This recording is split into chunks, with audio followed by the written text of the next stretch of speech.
Di usia senjanya, seorang nenek di Kecamatan Rau, Pasaman, Sumatera Barat memilih berdiri tegak menjaga lahan yang ia miliki.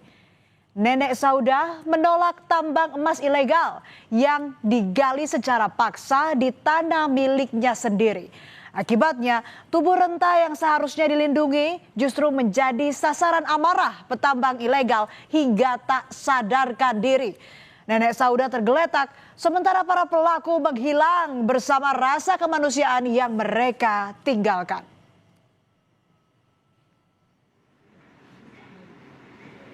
Nenek Saudah yang berusia 68 tahun ini kini harus menahan sakit akibat luka lebam setelah penganiayaan bertubi-tubi yang dialami pada 1 Januari lalu. Akar permasalahan ini bermula ketika Nenek Saudah meminta petambang emas ilegal berhenti menggali lahan miliknya. Ia hanya minta dihentikan sementara aktivitas tambang pada siang hari. Namun, maghrib, para petambang kembali melakukan penambangan.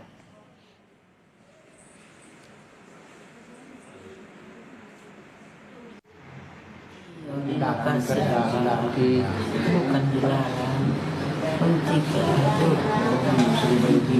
Justru berhenti kerja.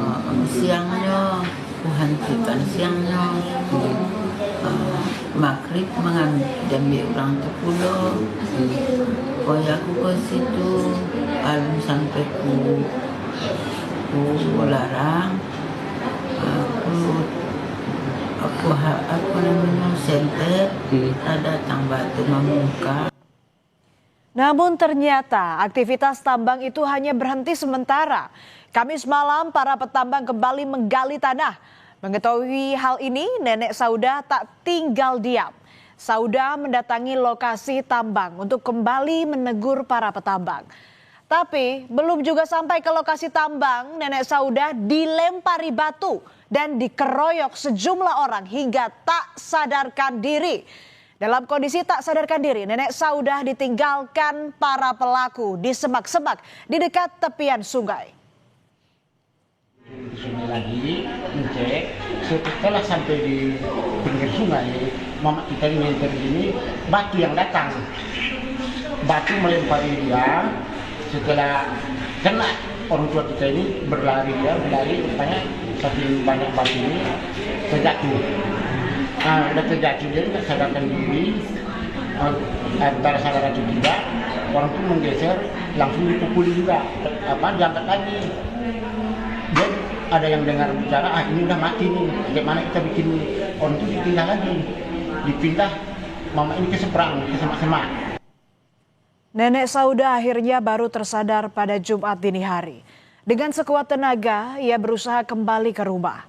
Melihat kondisi Nenek Saudah yang penuh luka, keluarga segera membawa Saudah ke rumah sakit. Penganiayaan yang dialami Nenek Saudah ternyata sampai ke telinga Wakil Gubernur Sumatera Barat, Fasko Ruseimi. Fasko mendatangi Mapolda Sumatera Barat untuk meminta langsung pada Kapolda untuk segera menangkap dan menindak tegas pelaku penganiayaan Nenek Saudah. Pak Kapolda ada? Bang, Kapolres. Salam izin Bapak. Terima kasih banyak ya Pak Kapolres ya. Minta tolong segera ditangkap Pak, karena ini kan ibu-ibu itu loh kok kekerasan gitu, tega banget dia orang kayak gitu kan. 67 tahun lagi ini masalahnya. Pokoknya nggak ada siapapun backingannya, tangkap Pak. Kita lawan aja Pak, yang bikin ini terlalu kurang ajar Pak. Makasih Pak Kapolres ya. Tolong ini kabar kadang udah diagasi dulu sama Pak Wagub, malu kalau nggak cepat selesai. Setelah melakukan pemeriksaan pada beberapa saksi, polisi akhirnya menangkap seorang pelaku penganiayaan Nenek Saudah di Pasaman, Sumatera Barat. Pelaku bukanlah petambang, melainkan seorang mahasiswa. Dari hasil penyelidikan itu, polisi menyebut jika kasus ini bukan karena persoalan penambangan emas ilegal seperti yang viral diberitakan, melainkan gara-gara konflik tanah kaum. Inilah IS, pelaku penganiayaan pada Nenek Saudah. IS hanya bisa tertunduk saat digelandang di Mako Polres Pasaman. Pria yang masih berstatus mahasiswa ini diketahui masih kerabat korban dan tinggal di jorong yang sama dengan Nenek Saudah. Pelaku diserahkan langsung oleh pihak keluarga kepada tim gabungan Resmob dan Polres Pasaman.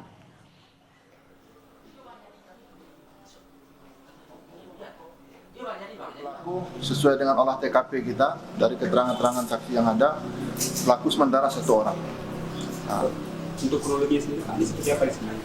Kronologis perkara itu adanya pertikaian sebidang tanah kaum yang sama-sama memiliki hak. Jadi sudah bertikai berapa lama, puncaknya kemarin terjadi pada hari Kamis malam. Saat diselidiki polisi, pelaku mengaku jika dirinya memang menganiaya nenek Sauda. Namun ia mengaku jika penganiayaan ini dilakukan seorang diri. Tindakan penganiayaan yang dilakukan pelaku dilatar belakangi dendam yang berkaitan dengan konflik lahan kaum. Saya sendiri yang melakukannya. Ke seberang sungai itu? Beliau yang datang ke seberang sungai. Datang terus dilempar gitu, gimana cerita? Sesudah beliau datang, langsunglah saya karena rasa sakit hati mengenai tanah dan juga tanah warga yang dirampas, serta beliau juga sering mencaci maki, sumpah serapah, dan mengancam beragam dengan. Namun pengakuan pelaku ini bertolak belakang dengan keterangan nenek Sauda. Saat kejadian penganiayaan itu, nenek Sauda menyebut jika dirinya dikeroyok lebih dari 1 orang. Sekitar setengah 1 malam, mama kita ini sadar. Sadar pada saat dia kemarin itu dia pulang, dugaan ini masih sementara ini dugaan sekitar 5 orang, 4 orang. Kasus penganiayaan nenek Sauda ini mendapat sorotan dari para tokoh adat dan warga di Lubuk Aro. Salah satu tokoh adat membantah tuduhan publik yang menyebut warga di Lubuk Aro terlibat dalam aktivitas tambang ilegal di lahan nenek Sauda. Tokoh masyarakat ini menyebut jika selama ini nenek Sauda kerap berkonflik dengan menghadang alat berat yang akan digunakan untuk memperbaiki jembatan. Saudari Sauda sudah 2 kali menghalangi proses perbaikan fasilitas umum seperti 1. Mengusir alat berat yang ingin memperbaiki tapak jembatan akses masyarakat Dusun Enam Lubuk Aro ke tempat bekerja sehari-hari. 2. Mengusir mobil yang ingin mengambil pasir di lokasi sungai untuk kepentingan jalan lingkar. Dan saudari Sauda sudah beberapa kali mengancam dengan mengklaim tanah milik warga adalah miliknya sendiri. Berbeda dengan polisi, LBH Padang justru menilai jika penganiayaan nenek Sauda memang berkaitan dengan aktivitas tambang emas ilegal yang sudah berlangsung sejak 1 tahun lalu. Dari investigasi di lapangan, LBH Padang menemukan ada puluhan alat berat di aliran sungai Sibinail. Puluhan alat berat ini kemudian hilang setelah mulai viralnya kasus nenek Sauda. LBH Padang menilai peristiwa yang dialami nenek Sauda sebagai pelanggaran HAM dan bukti nyata abainya negara dalam melindungi warga dari kejahatan lingkungan. Tentu kami khawatir ini salah satu cara yang digunakan untuk merawat impunitas terhadap para pejahat kejahatan lingkungan gitu. Menemukan adanya dugaan aktivitas tambang ilegal. Dan bahkan berdasarkan informasi dari masyarakat, itu lebih dari puluhan alat berada di aktivitas aliran sungai itu. Dan kapan alat itu hilangnya? Itu di saat atau pasca kasus nenek Sauda ini diangkat di media, maka malamnya itu alatnya itu berhilangan.